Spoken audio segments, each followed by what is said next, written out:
listening to the Retail Razor Show, where your expert hosts and their guests cut through the clutter in retail and retail tech to shape the future of retail. Hello, good morning, good afternoon, and good evening, whatever time of day you're listening. Welcome to Season 1, Episode 11 of the Retail Razor Show. I'm your host, Ricardo Belmar, 2 years in a row, RETHINK Retail, top retail influencer, and lead partner marketing advisor for retail and consumer goods at Microsoft. And I'm your co-host, Casey Golden, CEO of LuxLock. I've been obsessed with the relationship between the brand and the consumer. The experience is everything. I spent my career on the fashion and supply chain side of the business. Now I'm slaying Frankenstats to power the future of commerce. So, Casey, we are back to another Clubhouse session. This time, the topic was loyalty. Understanding and building customer loyalty, both with and without loyalty programs. In keeping with our recent themes on innovation and leadership, our Retail Avengers crew brought in not one, but two leading experts on the subject of loyalty to really dive into how loyalty needs to transform in the industry. This was another really killer Clubhouse discussion. I'm a retention girl, so really building that loyalty. And you're right, it was so big, we had to bring in two guests. First, we had co-founder of Loyalty 360, a cutting-edge association for research, best practices, and networking opportunities for loyalty practitioners. And now the global SVP of revenue for Annex Cloud, Erin Raese. And second, we had Alicia Esposito, VP of content for Retail Touchpoints and a RETHINK Retail top retail influencer as well. This one really dials it up for a few notches as we cover a lot of ground in the loyalty space. Yeah, 100%. And loyalty is a tricky topic, going from how to make your best customers become loyal customers that are also advocates of your brand, not just loyal shoppers, to having free versus paid loyalty programs to grow your brand, to consumer relationships. And coming out of the pandemic, this field is really changing. Lifetime customer value is something every brand and retailer has to look at now as part of their growth plans. And you have to build more loyal customers if you want to see that metric go up. Yeah. Spoiler alert. You'd be surprised how dramatically loyalty has changed for consumers since the start of this pandemic and how that has impacted how retailers and brands use the customer data that they have. I've seen a rise in the paid memberships, like you mentioned, for loyalty program pricing, personal services as a tier that's being productized that we used to kind of just keep secret. I think it's 86% of adults belong to at least one loyalty program. But managing multiple is increasingly difficult. It has to be more about price, with Honey providing that instant cashback or coupon codes. So grab your notebooks. This is going to be a great discussion to really start getting the wheels turning on how to drive this and create the value, because emotion is still a very important factor to driving loyalty. And that doesn't even consider how new technology is going to change loyalty even more going forward. Yeah, that is so true. So I remember like 75% of US consumers reported new shopping behaviors since the pandemic started, and 50% of consumers globally saying they switched brands during the pandemic. This is definitely one of our more meaty topics for discussion. So let's not keep our listeners waiting. We'll be back here to layer on a few game-changing ideas for loyalty that we didn't have time for in the Clubhouse session. But first, let's give a listen to the Retail Avengers and the Legions of Loyalty.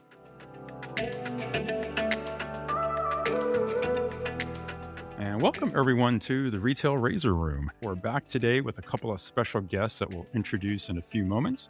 Our topic today is the future of loyalty.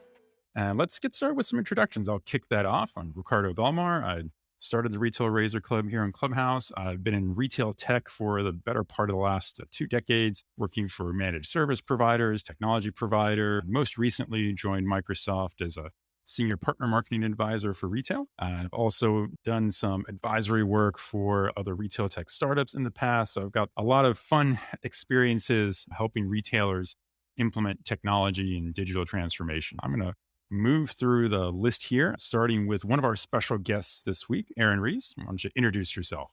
Hi, everybody. This is Erin Raese. Thank you so much for having me. For a couple of decades now on the vendor side, selling different technologies and services. And then back in 2008, I co-founded an organization called Loyalty 360. And the whole idea was to bring people together around the concept of loyalty, not necessarily programmatic loyalty, but the concept of, hey, we all need long, loyal, profitable customers in order to succeed. So I'm excited to be here and learn from you all.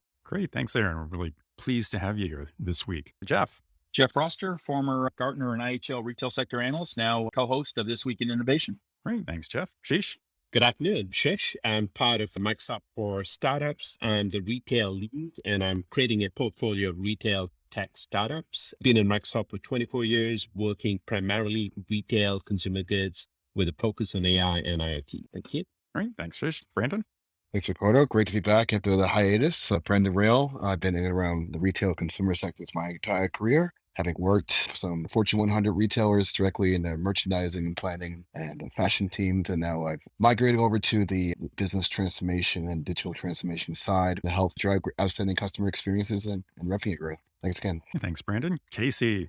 Hi, I'm Casey Golden. I'm the founder of LuxLock, a retail experience platform. We mobilize a digital workforce and allow everybody to shop live with a stylist online. All about the luxury experiences on my end, bridged all the enterprise software, and had about every single job in a fashion house. So I'm happy to be here as always. Thank you so much. Thanks, Casey. Trevor. Hey, everybody. I'm Trevor Sumner. I'm the CEO of Perch. Perch is interactive digital engagement platform in store. So you can think of it as digital signage, although digital signage is terrible. What's great about what we do is we use computer vision to automatically detect that click stream about what actually happens in the shelf and the types of content and promotions that actually change cut shopper behavior at the shelf, including loyalty. So excited to talk about this topic today. Great. Thanks, Trevor. And last but not least, another special guest, Alicia.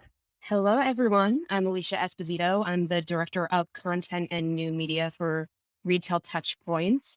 We're a online media network and producer of Retail Events. Customer loyalty has been a very big topic of coverage for us over the past few weeks. We actually did some new research around it. So I'm excited to dig into some of the trends, hear what other folks are hearing, and of course, get them some new trends and best practices. Thanks for having me. Great. Thanks, everyone. Thanks to all our speakers. Our topic this week, again, we're going to talk about the future of loyalty in retail and loyalty programs. A good place for us to start is with some interesting stats around loyalty and where things are today. In fact, during the height of the pandemic, we see numbers on the lines of 50% or more consumers saying that they switched brands or considered switching brands throughout the pandemic.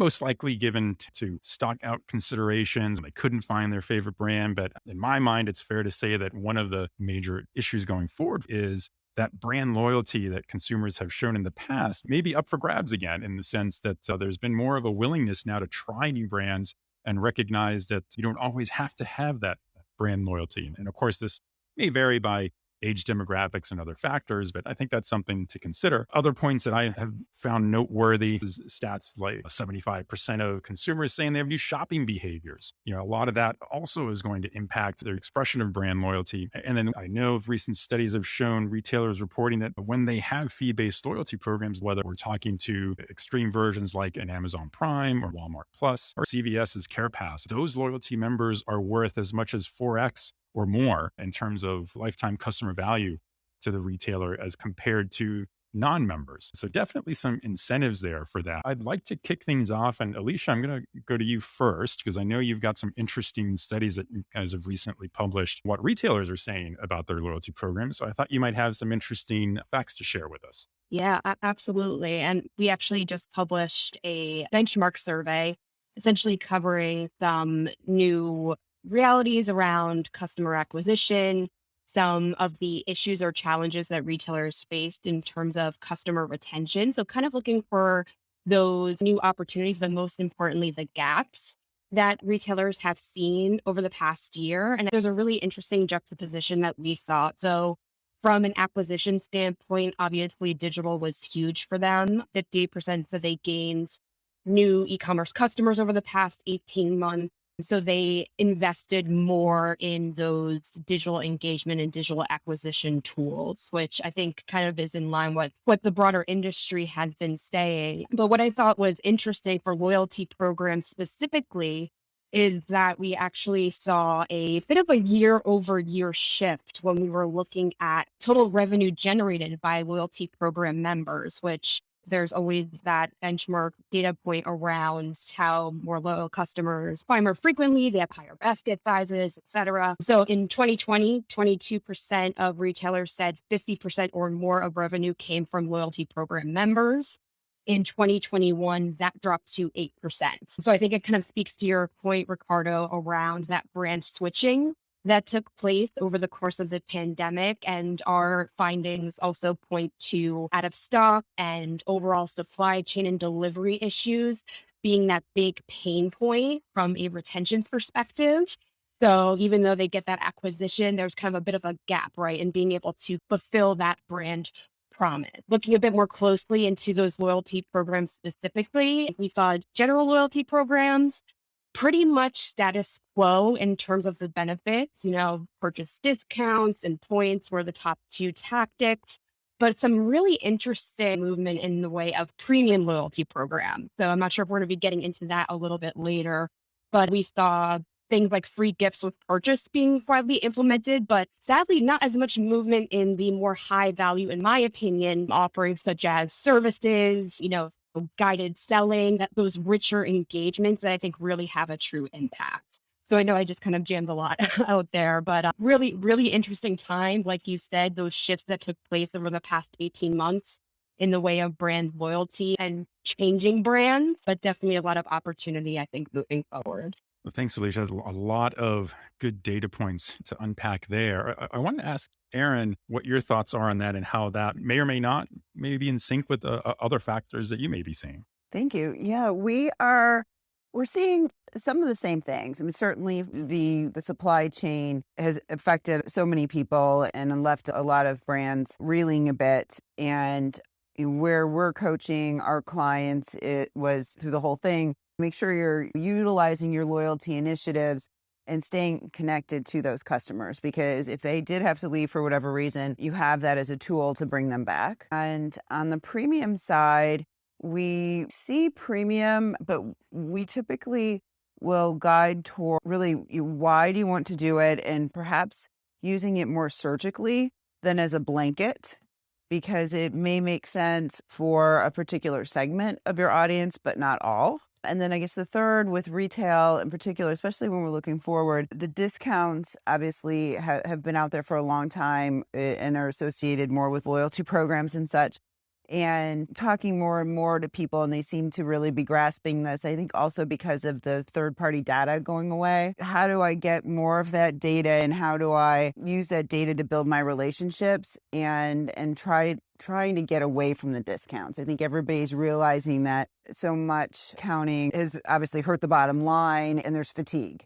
And so can I turn this around and build more stronger emotional bonds with my customers? And by doing that, can I begin to raise the price a little bit, and can I provide a value that's different?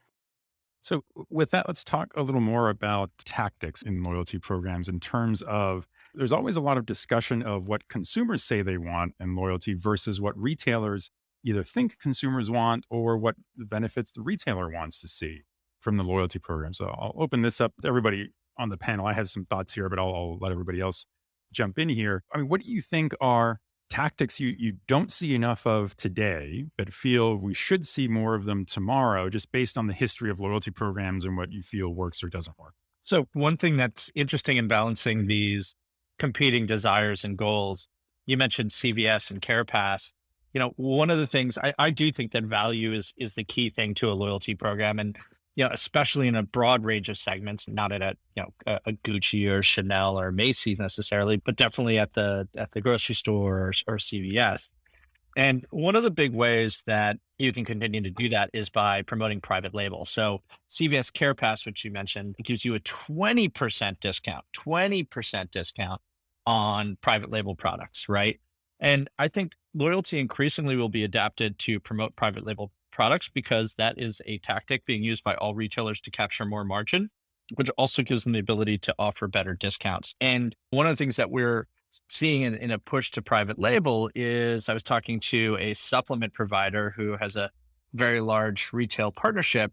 And one of the things they talk about is, yes, that first sale happens at the retailer, but the refill happens usually off the side of the retailer, right? So If you own the private label, you can own the full lifecycle value of the client, which is why private label and loyalty becomes so entwined in private label that I think you're going to see a lot more of that tied together. Great points. Trevor, I mind jumping in here. I think we've seen that movement to that direct-to-consumer model, especially with brands such as Nike, who are taking ownership of the brand, ownership of the experience, ownership of that personalization imperative to drive what the experiences the customers are looking for, to gather only the insights, and to really offer things that the customers want based on their preferences and the behaviors. So that private label proposition is a big one, and I also think the direct-to-consumer model is an open landscape for brands to engage and to provide great experiences to customers. It's an interesting point as far as how private label can be intertwined with loyalty,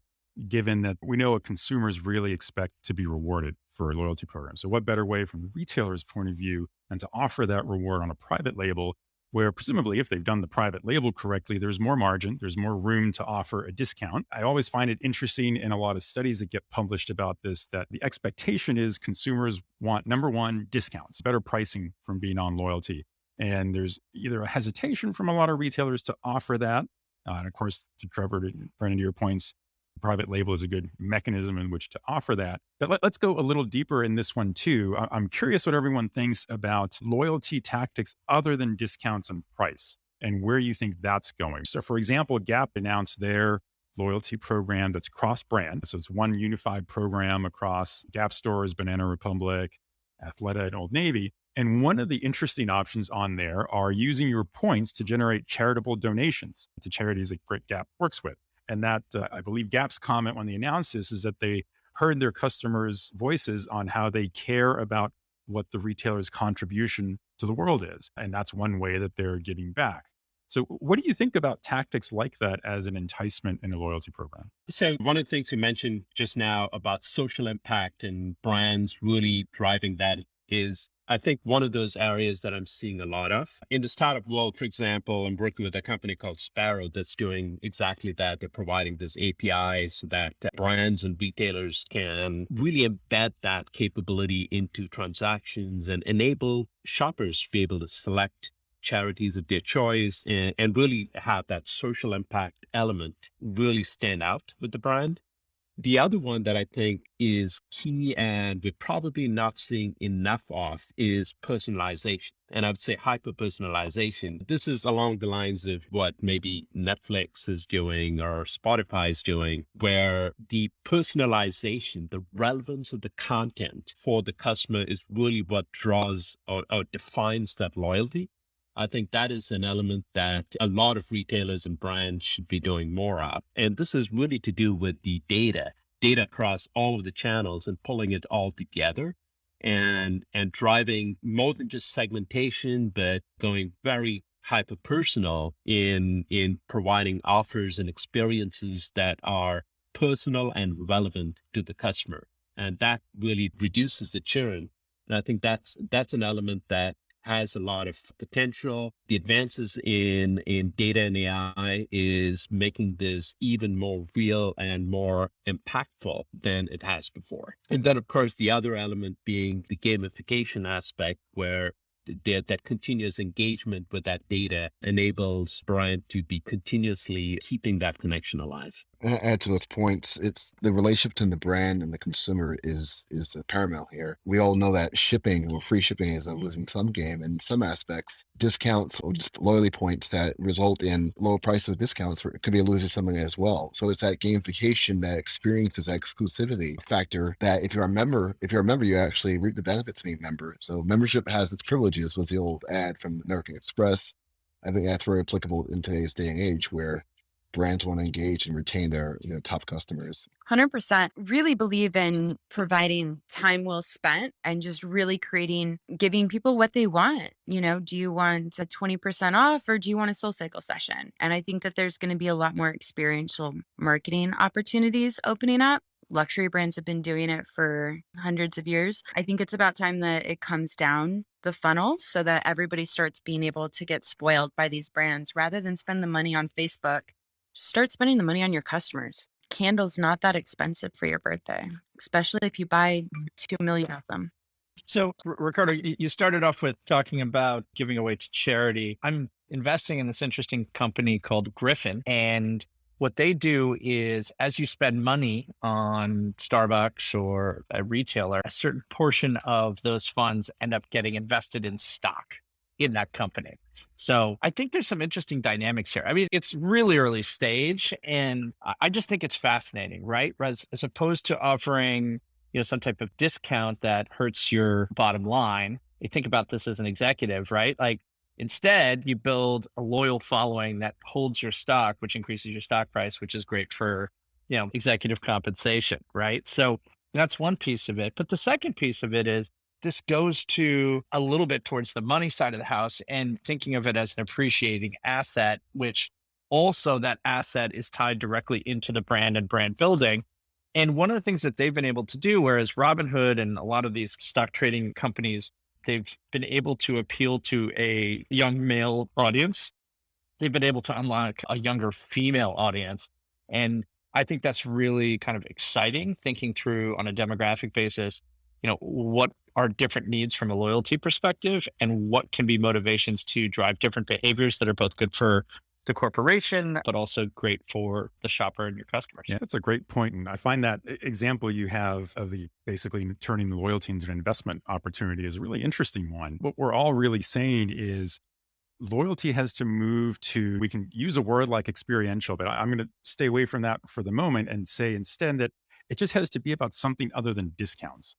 We know that consumers love discounts, that ultimately price does matter in the end, but it's not the only thing, right? You can get benefit and deliver value to the customer in a loyalty program without having to exclusively rely on discounts. The social aspect that the Gap is doing, the investment model that Trevor, you just mentioned, those are great examples. I'm going to bring up another example one I think is really useful is what about loyalty programs that are in some way related? Let's say that because I'm retailer A knows they have customers with an affinity to retailer B, what if they both had some sort of connection between their loyalty programs? What could you do there that could add more value that customers would then therefore want to be part of both loyalty programs? 100%.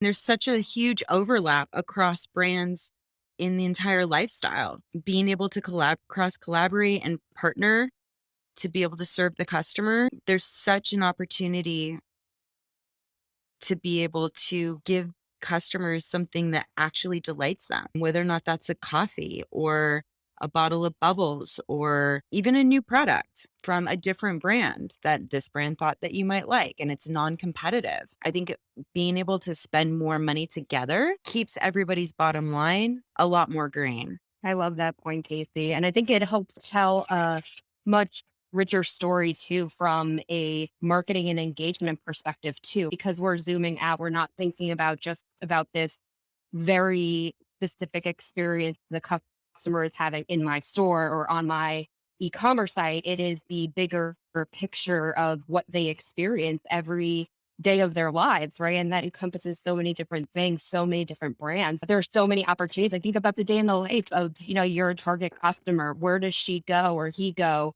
What are the different interfaces that they engage with, whether they're at the gym or on their commute or in a mall or sitting at home? There are more opportunities in the media perspective too. So I think it just opens up so many more opportunities for co-creation and for innovation through collaboration. Yeah, I mean, right now we have two customers. One is evening wear and another one is hair jewelry. So it's like barrettes for grown-ups, right? Okay. And we also have the hair salon in Saks. So all three clients, essentially, if you spend $250 on one website, or you spend $50 on a website with one of the brands, then you get a blowout at one of the Saks salons, the salon project.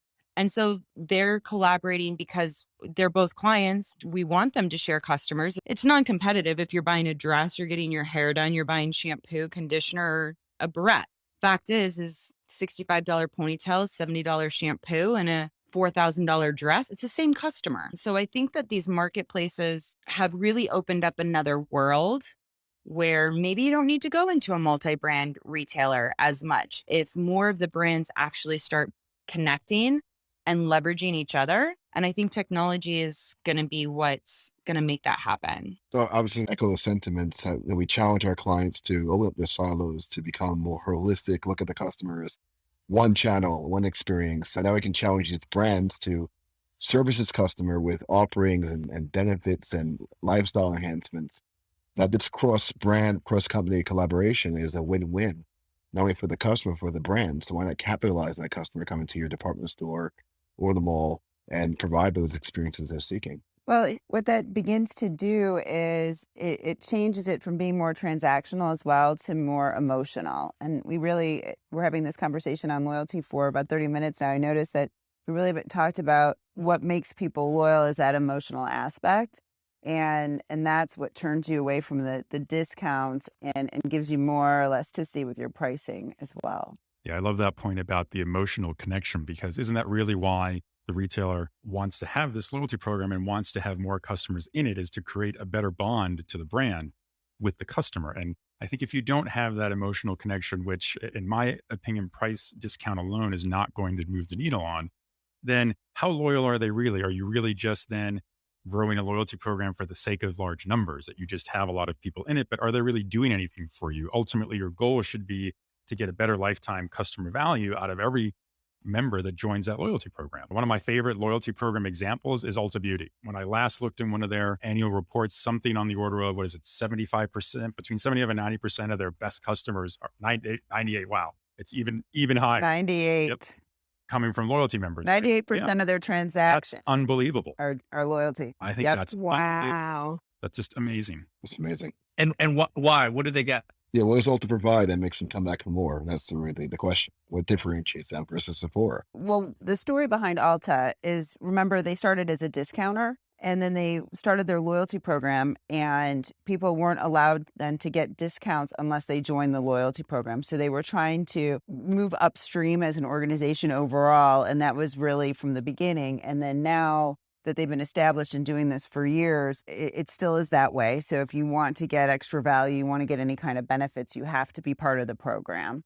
And so they made their program really synonymous with their brand, and they get a variety of additional benefits. So there's services, there's other options, there's early access depending on the type of customer you are. So a lot of extra, I think we were kind of going in that direction with this conversation at one point, but there's what can you deliver as a retailer that's extra service or extra support of customers is what an Ulta is doing, and some of the other retailers like a Nordstrom doing as well. Yeah, but I think it's interesting that it leads with discounts and value, right? And I do think that that's a big part of the story, even though it kind of detracts from lifetime value because you're reducing margin on a per transaction basis. Value, I think, being the best at value, like we're trying to find clever ways to not discount and keep the margins up. And there are clever ways that people are doing it. But I think if you're great at the value story, that enough is a success. And I think that some of the future around is,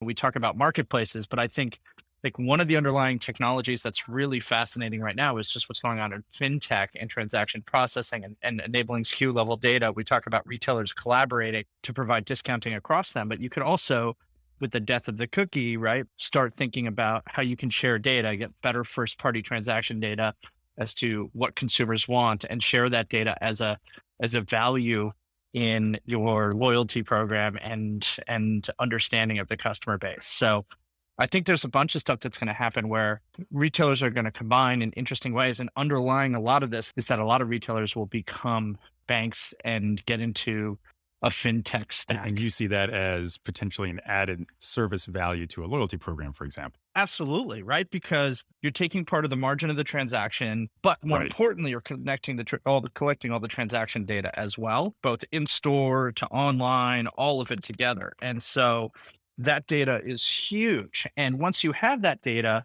you can start sharing it in interesting ways. So like Walmart and Sam's Club and all these different kind of properties that you own, but even in an extended way across your brands like Gap and Old Navy, Bath and Body Works, et cetera. But then maybe even cross, like you could create models where you could create some, hey, I've got this mobile number, which is Trevor's mobile number, and you ping it and Walmart tells you what Trevor likes to buy and shares that data in some interesting way. Now, I don't think retailers will naturally do that in some open fashion because they're very proprietary about that. But there's some interesting ways you could collaborate. The question is, of course, how do you get data? And we talked about AI, machine learning. Whenever I see a technology company with AI and ML, it's like, well, what's your data advantage, right? And I think that's going to be something that we should really be looking at, not just in the technology for analyzing the data, but how do retailers and brands get access to new data streams that give them a proprietary advantage? And I think there's going to be a lot that happens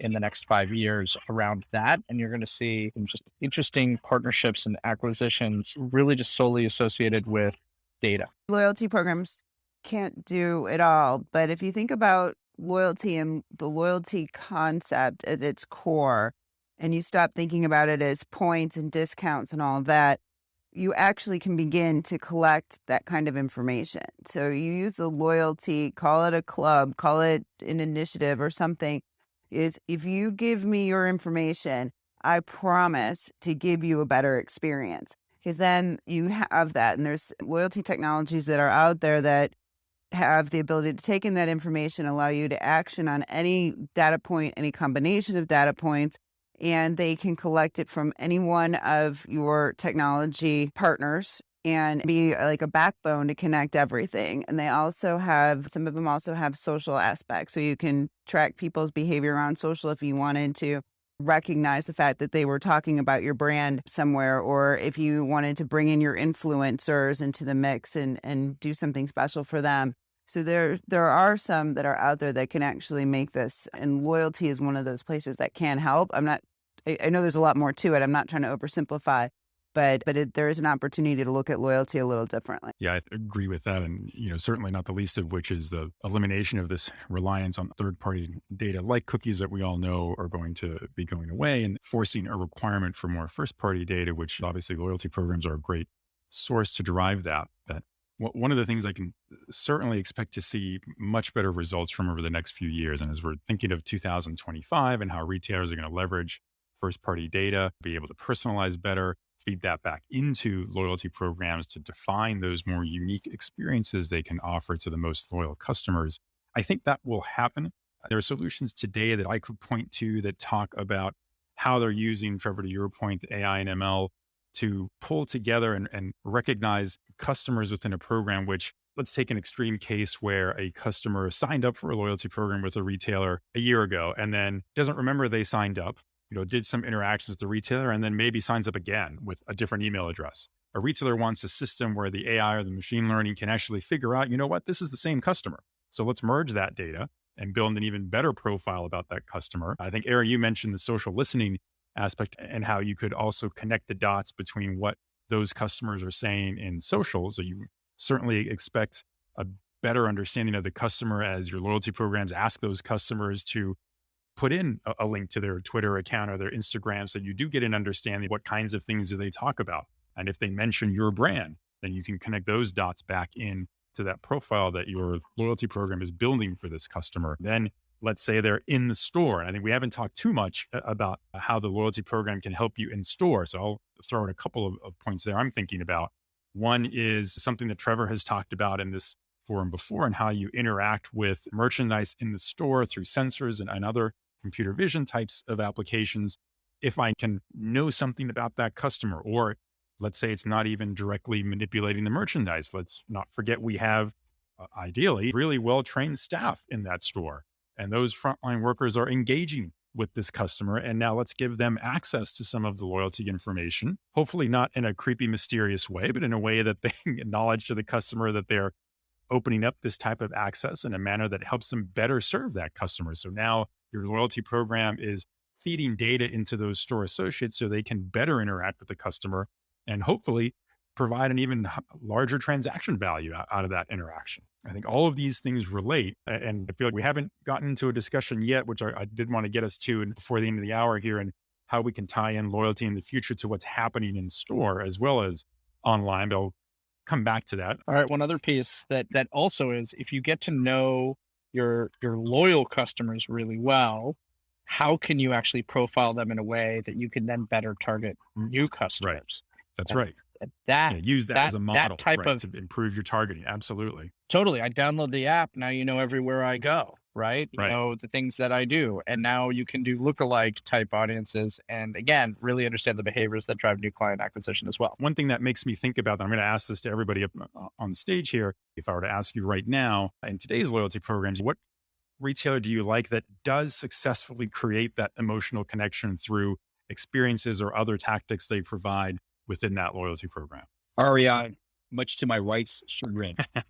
What specifically, Jeff, are you thinking that REI does well? Just an ongoing, reasonably priced communication about what's happening, based on season. So we're just finishing up the summer season, getting ready for ski season, things like that. It's not really a discount program, but it's a co-op model. So the more money you spend, the more you get back, kind of a deal. It's just a good environment. And also, I think it's very interest driven, and it's a membership, right? And it 100%. feels like you're part of a community, and it's part of a community that stands for something. And so there's an identity there that is much more than the very value-oriented discount play that I'm still a great advocate for. Yeah, there's not a lot of discount when you talk about REI, that's for sure.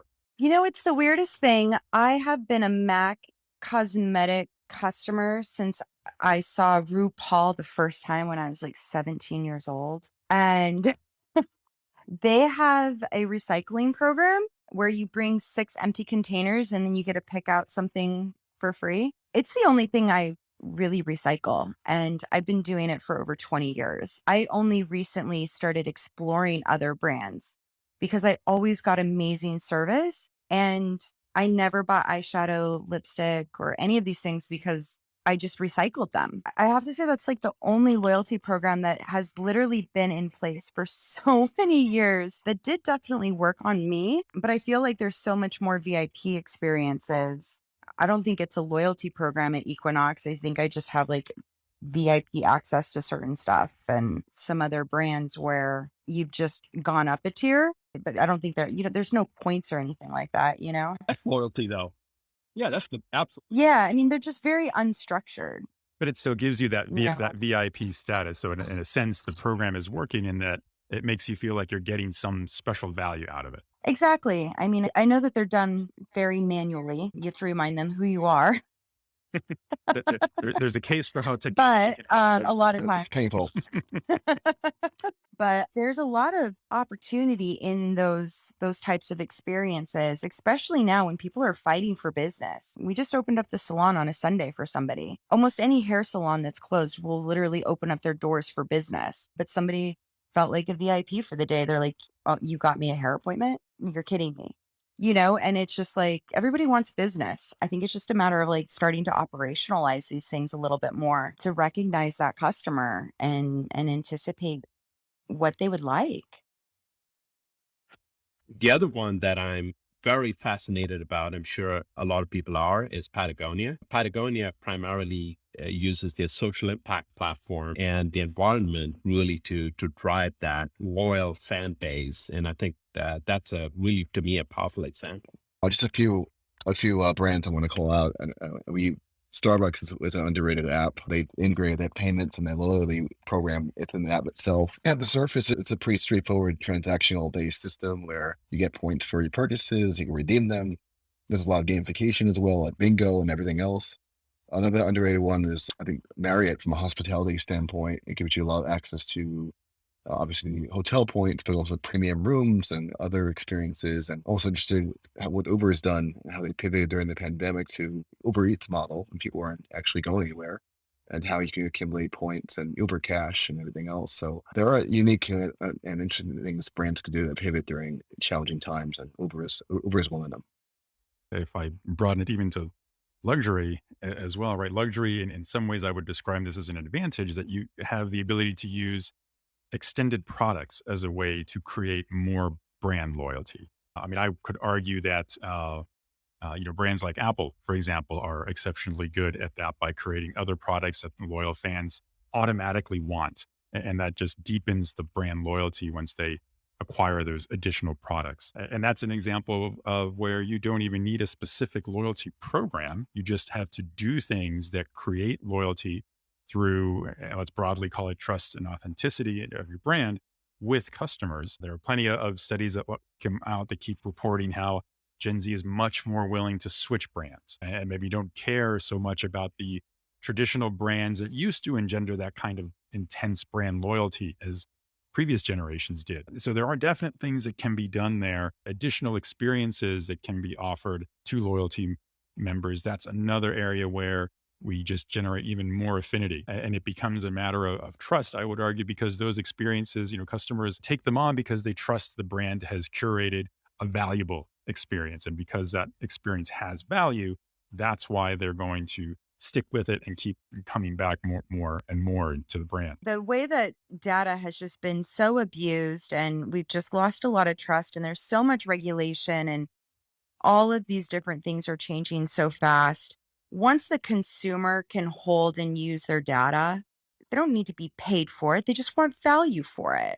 Nobody's going to get rich by Facebook giving you a quarter of a percent of a penny for every single time your data is used. I think that it's just going to end up, compliance is just a lot easier if you're just dealing with individuals rather than doing all of this stuff behind the scenes. There's just more context. You have somebody saying, I'm here, I want to engage. I'll tell you everything about me. Just provide me service. Help me save time. Help me have a better time. Help me find the right product. Show me something new. Surprise me. The whole entire concierge side of retail is it's absolutely booming right now. I mean, I have so many friends that just have concierge businesses. They're overbooked, they're slammed, they're hiring like crazy, and they're doing so much stuff other than booking a restaurant or booking a trip. I don't feel that one strategy is going to be right for all of retail. We all shop across different, whether or not you're at Amazon or Target or Gap or Walmart or Chanel. We are very dynamic individuals. So I think everybody will have a bit of a difference, but I think ecosystems is the way to go. And it's going to come down to where do you have access to product, but you get the best experience. And marketplaces, they're popping up like crazy right now. It's as if they haven't been existed in the last 15 years. Everybody has a new marketplace open with a point of view. I've never been able to buy so much exclusive product in so many places online in my life. But again, that doesn't help a Gen Z or an Alpha connect with the brand. And people who are used to shopping with these brands, they're getting worse service than they've ever had in their life. So I think that this is the race that's on for from now until 2025. I think it's going to be more about personalization, customization, finding value for data and earning that. Yeah, it almost comes down to a brand versus marketplace kind of mentality around loyalty, right? Because to your point, if I can get that same product at 20 different places and 19 of them are a marketplace, where's my loyalty going to as the consumer? Is it going to the brand or the marketplace? Is it going to the person that sold it to me because they happened to have it at the right time, at the right place, at the right moment that I was looking for it? Or is it intrinsic loyalty to the actual brand of the product that I bought? It's much clearer, right? If you buy it direct from the brand, whether it's in their store, their website, whether mobile app, wherever you interact with them, it's much clearer that way. If anything, I might even go back and say, if I'm Gen Z, then I probably have gotten used to shopping around and finding that best place to buy item XYZ from. And therefore my loyalty is really to the process, right? Not so much to the brand. And no loyalty program can change that inherently unless it's doing something to improve the experience, whether the experience is in the store because I interacted with a person at the store who helped me understand why this is actually the item, the most important item that I really want to get. And it's the one that I want to buy versus anything else. And therefore now my loyalty might go not just to the store's brand, but maybe even to that store associate. I'm going to seek them out later. That's an experience that helped build some of that loyalty versus just a click through buy now button on a marketplace. Yeah, I'm not even convinced we're going to continue using the word loyalty. I mean, I think it's been diluted. I'd like to see more customer retention costs and retention, spoiling your customers versus acquisition. So instead of acquisition and LTV, I'd like to see, retention and customer retention costs. Like, how much are you willing to spend on a customer that spends $1,000 a year with you or $500,000 a year with you? What are you willing to spend to give something to that customer to make a meaningful impact and build brand equity, not just a transaction? Casey, I love what you're saying. One of our clients, actually it's a grocer, a higher end grocer. They're doing exactly that. I mean, they're looking, their loyalty strategy is about putting a value on that particular customer and then working to figure out, okay, if it's $50, $100, $200, whatever it is that I can spend to keep this person, what am I going to deliver to them uniquely when they come and shop? And I'm like, why is a new customer worth more than me? I've been with you for 10 years. Like, I want the same deal. And I'll fight that for like 2 weeks if I have to until I get the deal for new customers. But I just feel like I should have been offered as a loyal customer who's already giving you money and staying. Spoil me. I will tell people, and more people will sign up because you're spoiling your customers and there's long-term value. Like, if I stay loyal, I'm continually rewarded rather than I'm rewarded by switching every 6 months or every 12 months or chasing the next new deal. Reward me for staying. Yeah, it's a good point. I mean, this is going to be fascinating to compare the numbers each year to see how this changes and to see how different loyalty programs evolve. I think that's what makes this such an interesting topic, is because of how it impacts how retailers engage with their customers and how retailers measure that engagement. I think, Casey, you had mentioned some interesting points earlier about which sort of metrics might be more meaningful once you are looking at loyalty versus just pure transactional relationships. And I think that's going to evolve as well as we look to the next few years and how retailers look at loyal customers. I'm a big proponent of putting more emphasis on lifetime customer value. And obviously, loyalty programs are intended to drive a lot of that increased value and increased relationship, increased spend. And we know that the most successful loyalty programs tend to do that. They create an environment where those loyalty members, they spend more with the retailer, particularly when those are fee-based loyalty programs that deliver a lot of additional value beyond just discounts and things of that sort. Now, we know that those types of programs really do have an impact and benefit for the retailer. And some of the good examples that we mentioned, Jeff had a good example with REI. We talked about Ulta. Interesting that we all managed to avoid talking about Amazon Prime, which in some ways is the ultimate loyalty program, but the results for that were pretty obvious to see how that's come about. Walmart has had interesting results and honestly was surprised with the numbers we heard over the past year of how many folks have signed up for Walmart Plus, but that seems to be working for them. So I think there's definitely lots of room for change in loyalty programs. I think there's lots of room for new types of tactics and experiences to be built. I think we probably all agreed through this session that it's about more than just pricing and discounts, that the best programs develop community, they develop trust with the customer, they use experiences to drive that relationship, and that those tend to be the ones that are most well received by customers. So Erin, I want to give you one more opportunity. If there's any kind of closing comment that you'd like to make that maybe something we didn't cover in loyalty programs that you think is really worth mentioning here at this point. Wow, no pressure. Yeah, no pressure. Yeah. Friday.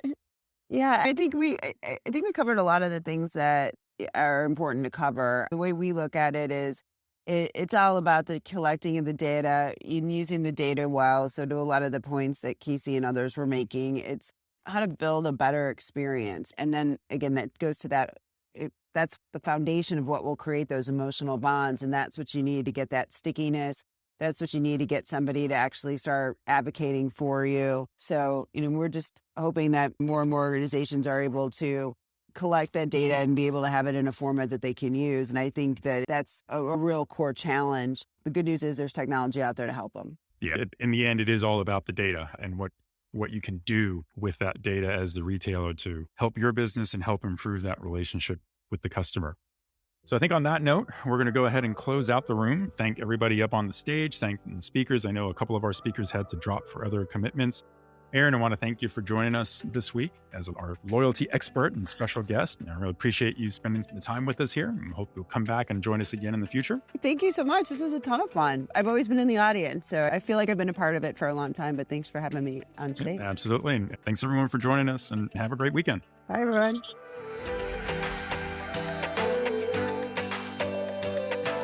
Welcome back, loyal Retail Razor Show listeners. We hope you enjoyed our panel of experts from that Clubhouse session. So let's change things up a bit. Usually this is the part where we either bring back one of our amazing Clubhouse guests for a deeper dive into topics we didn't get into in Clubhouse, or summarize what the group talked about and give a few extra bits of info and our keen opinions on what was covered. But, we're not just moderators. So this time, we're not going to do either of those things. Wait, we're not? Oh, wait. So what? We're going off script, are we? Okay, Casey, what exactly are we going to do instead? Let's just shake it up a little bit. Since we recorded that session, there have been some pretty cool developments and new tech that could be the greatest thing to happen to loyalty since, loyalty. And you know what I'm talking about. We need to talk about Web3, NFTs, and crypto. Okay. All right. I'll bite into this one. Let's do it. Let's dive into those topics. So if you're listening right now, you're probably saying to yourself, wait a minute, what just happened? Did I jump to another episode of the podcast and not realize it? What happened here? When did this become the pod on Web3, NFTs, and crypto, right? Since I went headfirst. we are so off script here. Okay. Yeah, don't worry. We've got your backs on this one. It turns out if we look into the crystal ball, or just go back and listen to our 2022 top 10 predictions episode, we'll see that NFTs and Web3 stand to change a lot about loyalty. Okay, tell us more, Casey. Tell us more. So loyalty programs have traditionally, it's just been an email segmentation. Right? And, Yeah. you get 20% off for the first time you sign up for a newsletter. Then if you join the loyalty program, you'll get another coupon, but it's still better to sign up with one of our other email addresses and get the initial coupon. I think the consumer has caught on to a lot of these accounts, and there's nothing new in anybody's newsletter. There's that too. Keep going. Yeah, there's nothing really new in anybody's newsletter. So Web3 just kind of, hit in with what are some use cases and some utility for NFTs. And retailers have been looking at the NFTs and really kind of diving into what are some great utilities for it. And loyalty has definitely stood out. I've seen a lot of the platforms that are coming out of Web3 SaaS platforms are focused on loyalty programs and looking to sell their software to brands. These are a new way to essentially manage those members and loyalty programs a lot easier and a lot more interestingly than just an email with a coupon. So some of the things that we've been looking at, and I've been talking to a lot of companies in the blockchain lately and working with commerce and really focused on what's the utility of an NFT to a brand and how can that impact loyalty. And we're seeing rise in these conversations about gated commerce and having this unlockable content if you're an NFT holder. And how do you engage in that community, right? So we're taking that email list and we're turning it into a Discord community with two-way communication. Right. Which is new, definitely. Which is new.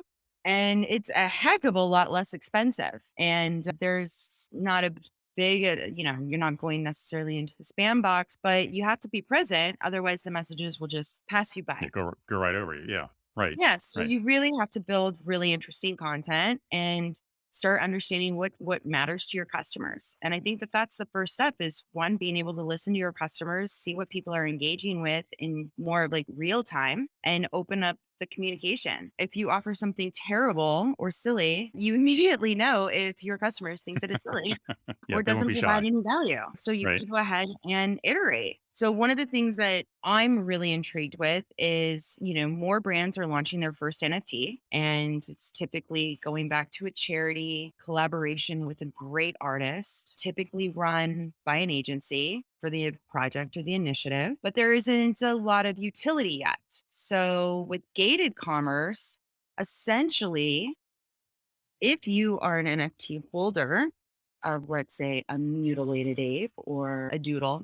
I'm a big fan of doodles. You authorize your wallet on the website. And if you are a holder, you go in to unlock a completely new type of e-commerce experience, whether or not that's accounting for special pricing, access to products that are not available for the general public, and even being able to manage in-person VIP events with having, multiple tiers based off of the NFT holders. You can go ahead and create different levels of an NFT. And this, I think, is a little bit more interesting than email because you can actually drive business off of other people's loyalty programs or community. So it doesn't have to just be the brand's NFT that they release to their customers, but you can start accepting other communities and other brands in. One of the companies doing this right now is SmartTech. And I think it's a really interesting value proposition to connect loyalty programs across brands.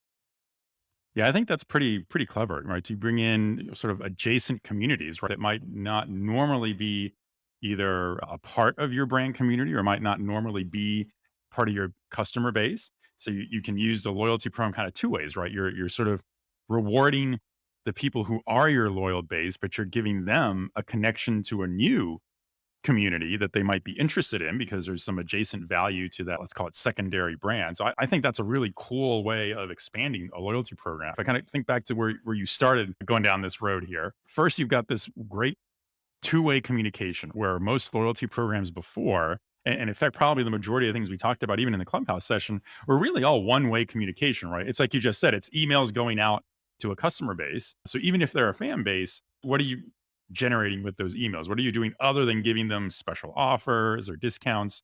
And this way, with Web3 and NFTs, you're creating a really cool gated way to provide access to something that's totally unique.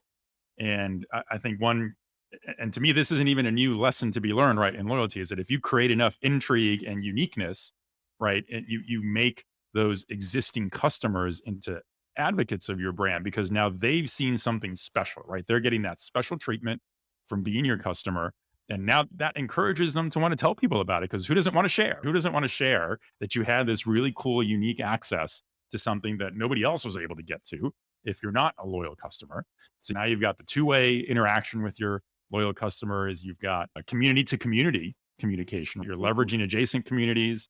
You've got uniqueness and intrigue by access to special events that are gated, or it doesn't even have to be an event. It could just be special products that you otherwise couldn't get access to. Exactly. So that's more intrinsic value for that customer. So these are all things that you just can't get from a one-way loyalty program relationship in the old days of like last year. And it keeps people engaged, right? Like, I mean, everybody wants their loyalty their loyalty program to produce monthly reoccurring sales. I mean, I think that that's overall the goal, but Right. You that's a want that lot. lifetime customer value. Yep, Right. increase that lifetime customer value, but that's a lot of content and value that you need to figure out how to provide every single month or quarterly and really decide how are you going to move the needle if the only benefit is to one brand. And I think that this is kind of the most interesting piece is, I mean, we used to have wallets filled with plastic loyalty cards that we had to swipe and they were on Oh our yeah. Yeah. keys. Yeah. We're Way too perks many. way too many. Way too many to the point where like I'm not carrying a secondary wallet to get like 5% off. Like I'm gonna keep Right. $1.25. Yeah. That's Like, not that's worth it. fine. Yeah. Yeah. But being able to do some types of collaborations and being able to have an NFT that actually holders are using and maintaining and continuing to be active with on a regular basis, whether or not they're with your brand, shopping with your brand today or tomorrow, you have an Yeah. activated member That's right. because it's able to be used at multiple locations. And I think Right. that that's super strong and it wouldn't have been able to be managed very well without an NFT. Yeah. In the end, all of this is changing our definition of that loyal customer. And I don't often hear too many people talk about this, but I'm going to bring it up here. So to me, there's a difference between a loyal customer and an extremely loyal customer. Loyal customers, they join your loyalty program, they shop with you. But it's the extremely loyal customers that they don't just shop with you and repeat buy in some cases, right? If it's a consumable item, the same item over and over again, they're the ones that are telling everyone what they're buying and why they're buying it and why they love your brand. The loyal customers, that you're just on their go-to list. You're on their list of go-to places to shop at, but that doesn't mean that they're going to keep buying your new products that you introduce just because they're loyal. Loyal customers say, Correct. "Oh, look, the brand, one of my favorite brands introduced a new product. I wonder what that's like compared to something I've seen from another brand." But your extremely loyal customers say, "Oh, I got to have that.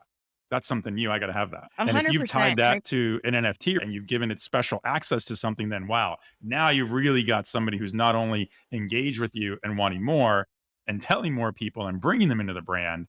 I mean, they're just with you for life at that point. Exactly. And I think that being able to really understand how to separate these benefits and the values, because the person that would come in and shop with me every other Friday, who was one of my loyal customers and one of the brand's top loyal customers, they didn't have a loyalty. Weren't in the loyalty program because loyalty perks didn't work on designer clothing. It was only for downstairs. Yeah. So, I think that there's this really great opportunity to be able to separate these in a way that it's not an email address, because a lot of the top 10%, 15% of shoppers don't want to share their email address. They're not getting a coupon or a discount on the product they buy anyway, because loyalty points are not always usable on all products that are sold at the Right. brand. And Limited. so this used to be two different ways to manage loyalty programs and to grow them. And now I feel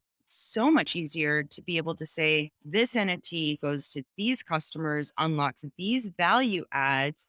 It's private. We're not emailing them. We are creating consistent value. And then you have your core loyalty programs where you're focused on acquisition and driving that LTV up and getting that brand experience out there and being able to do it a lot easier, manage 79 million people, right? Like, I And more think we forget personalized, a lot right? about the sheer number of people that these brands email on a weekly basis. Right. And the Right. sheer number of shoppers that are included in these loyalty programs or groups and how we segment, we're not segmenting a few hundred people. It's millions of people are Right. going into segments. And I think it can be very interesting on being able to manage that in an instant by having connected technology versus a barcode, a QR code, an email address, a coupon code. Like we're not going to need coupon codes anymore. Yeah. But Potentially. and it'll still be personalized, right? So you still have a consumer who feels like this is a personalized relationship. Yeah. I mean, I just went to an event during NFT NYC and there was a owner of a brand on stage. They just released their first NFTs for their VIP customers. And she said, I will never pay for MailChimp again. I think that's a Yeah. pretty strong comment, That's a pretty strong comment. that by implementing even the first stage of changing their loyalty program and how they're engaging with customers over into NFTs and Discord literally has an entire brand moving off of email marketing platform. I'm like, I don't know how that's going to scale. I don't know if Bloomingdale's or Nike or Gap is necessarily going to move off of email. But I think it provides a really interesting conversation as more of these blockchains come out that have lazy minting, and the cost of minting or gas fees decreases to be able to run in the millions without costing the brand a lot of money. Yeah.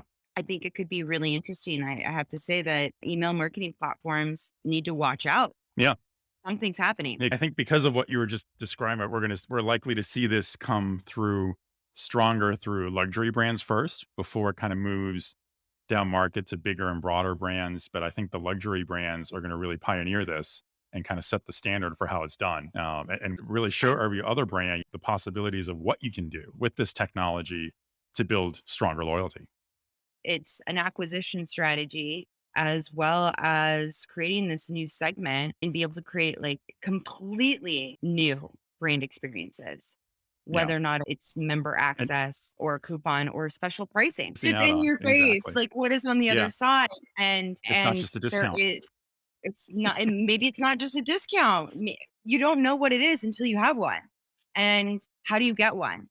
And it could adjust how, whether or not more consumers are going to do some more brand switching as more technology is deployed. That increases the customer experience, the brand experience, increases value, cuts down on poor communication or one-way communication that just kind of Right. stale. I mean, I think we can all agree that email marketing is a bit stale. It works, it drives the revenue. I don't know if we can Right. have all of our eggs in that basket anymore, but for all means, don't turn it off until you've actually built your community somewhere.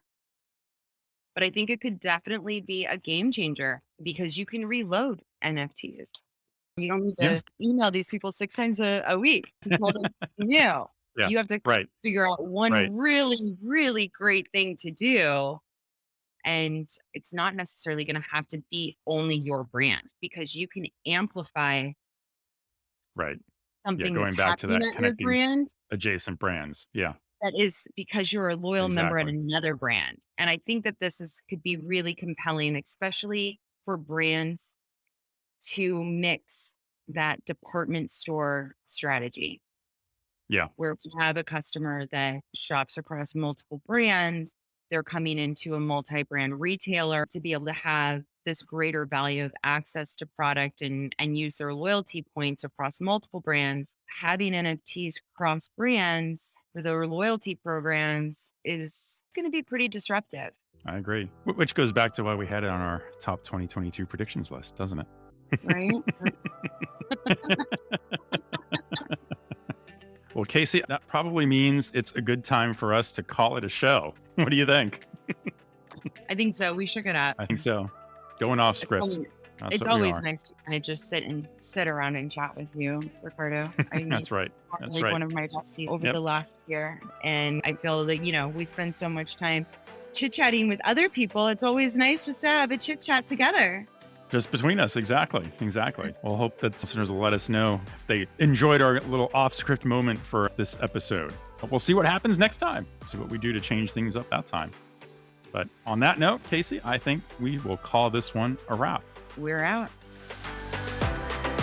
If you enjoy our show, please consider giving us that special 5-star rating and review on Apple Podcasts. Smash that subscribe button in your favorite podcast player so you don't miss a minute. Want to know more about what we talked about today? Take a look at the show notes for handy links and more deets. I'm your co-host, Casey Golden. And if you'd like to learn more about us, follow us on Twitter at KCC Golden and Ricardo_Belmar, or find us on LinkedIn. Be sure and follow the show on LinkedIn and on Twitter at Retail Razor, and on our YouTube channel for videos of each episode and some bonus content. I'm your host, Ricardo Belmar. Thanks for joining us.